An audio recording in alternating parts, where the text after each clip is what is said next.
Today we're going to be talking about criminal liability in the business world. And this is probably one of my favorite things to talk about because I just love hearing about businesses that do wrong and go to jail. Cases like Enron and Bernie Madoff and Martha Stewart. And there's a whole list of people that have gone to jail because of what they did in the business world. And I just find it fascinating.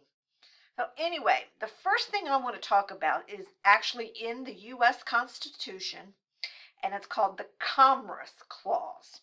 And the Commerce Clause gives the federal government broad powers to regulate commerce. Now, it didn't really start out that way.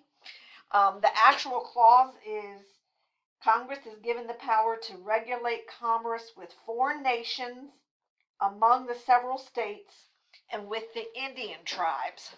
So initially, the Commerce Clause was kind of this very strict. It could only be used if two states had a dispute about business that was going across the state lines. But in recent years, it has become very broad, and lots of things are based upon the Commerce Clause. So an introductory to business law class is not really the place to go into depth about the Commerce Clause, but I would like you to know that in the U.S. Constitution, it does say that federal government can regulate commerce between states. Now, it actually has now been interpreted to mean that the federal government can regulate power or regulate commerce within the states too, which we can debate whether that's constitutional or not, but it has kind of gotten to that point. So this chapter is really about what we call white collar crimes. We're going to talk about them, but they typically involve state laws. Things like robbery and embezzlement, those are state laws. Now, the federal government can get involved if there is interstate between the states, or if the post office is involved. So the post office is a federal entity. So that would be a federal law that was broken, not a state law. So let's talk about the different types of business crimes. There's something called a Ponzi scheme, and you all have probably heard of this. It's also called a pyramid scheme. Very common. Someone will get money for an investment, and that new money pays off people that have invested before you. So there's actually no investment being made. New people are just paying the old people that have invested. And eventually it collapses on itself because there's no more money to pay investors. If you want to read about a really famous one, Bernie Madoff is someone who did it. Larceny and embezzlement are both stealing. Larceny is when you actually steal something from the company. Embezzlement is also stealing, but it's as if you were entrusted with something and you broke that trust. I actually worked for a company years ago that had an embezzlement. Somebody who was entrusted with writing checks and keeping the books was actually had some kind of weird scheme where she was eventually writing checks to dead people and cashing them. So embezzlement and larceny are both stealing, but embezzlement is when you're entrusted to take care for something and you steal from them. Environmental crimes are typically, not always, but typically break federal law. The Clean Air Act, the Clean Water Act, the Endangered Species Act, all of those are federal laws. You may have heard of the EPA, the Environmental Protection Agency. If you break any of these laws, the Environmental Protection Agency is typically involved, and they are the ones that will bring an action against you. I worked for an electric cooperative for a number of years, and the EPA was involved because years ago the oil in transformers was found to be cancer causing. And these old transformers were picked up and taken to a dump site. And so that dump site was going to have to be cleaned up. So all of this is a federal law, and it affected the electric cooperative because we sent our transformers to this site. So technically, that is an environmental law that we broke. There's also something called antitrust laws. And you will hear about this frequently when two companies want to merge, and the federal government will step in and say, no, you cannot merge because you will form a monopoly. So I just want you all to think about what would happen if Coke and Pepsi were to merge. There wouldn't be any kind of competition for drinks, for sodas. So that's an example of antitrust law, that you have to have some kind of competition and you can't merge to form a monopoly. Now, racketeering is a little bit of a difficult law to actually understand.